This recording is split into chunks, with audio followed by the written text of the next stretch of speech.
Moderation breeds appreciation. Moderation breeds appreciation. Now, it's not a new idea that everything in moderation. But I wanted to share this today because in our pursuit of happiness, there can be this pervasive lie of, more is good, more is good, more is good, more cars, more money, more whatever it might be.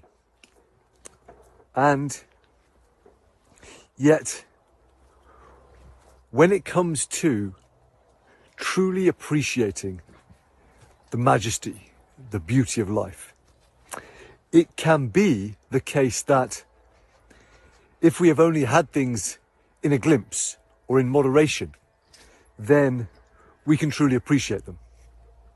Say, case in point, let's say that you've been kept in a dark room for many, many days, and then you got to view just 5 minutes of the setting sun.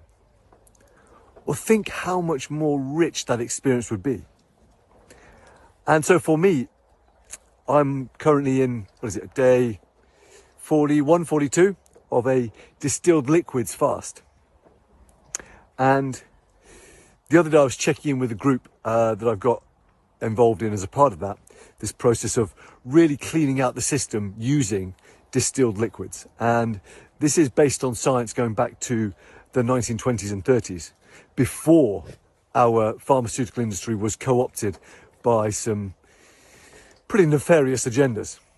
And the idea being that by consistently drinking distilled liquids, which is distilled water, urine, and fruit juices, like fresh fruit juices, or even just pure fruit juices, that we clear out of the body a whole host of sediment that undermines our electrical health and therefore the overall health of the system. So first of all, we clear out the colon of all of the impacted old fecal matter, and then we're clearing out all of the old food that gets just lodged in there. And then we start to clear up from our joints, from the rest of our body, the sediment that gets laid down by actually the kind of mineral water that we're told is so good for us.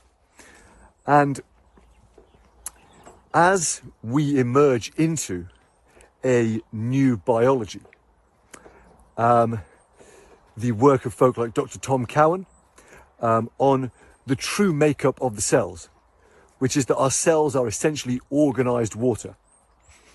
And so the more we can take care of the quality of the water in our body through distilled liquids, Gerald Pollack as well has done some amazing work on what he calls the fourth phase of water. Vader Austin also on the power of water to contain memory and to contain information. So this isn't necessarily, this sounds a lot like a coffee cast, but actually what I'm talking about here has profound implications for our joy, for our happiness. And how it's turned up is that one of the other distilled liquids is honey, although a very thick one. But bees, of course, have taken pollen and they've created through their own bodies this distilled liquid, which is honey. And so as part of exploring this process of fasting with distilled liquids, I've actually been having a little bit of honey.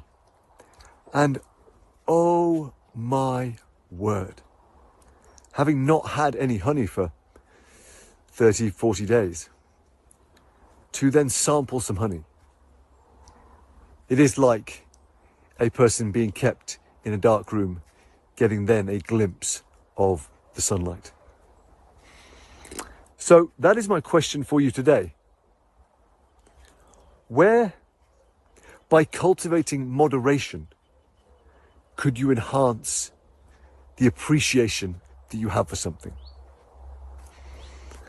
And I think for me, this has also been present in my absolute love of fruits as a whole. I know that when I return to eating solid food, my appreciation of food is going to have been so enhanced because I've been having such moderation, in fact none, right? So that is my question, is perhaps in your life, where are there ways, places, things, themes, where by cultivating greater moderation, you can create greater appreciation on all levels? And of course, the greater our appreciation, the greater our joy. So, where can you cultivate moderation to develop greater appreciation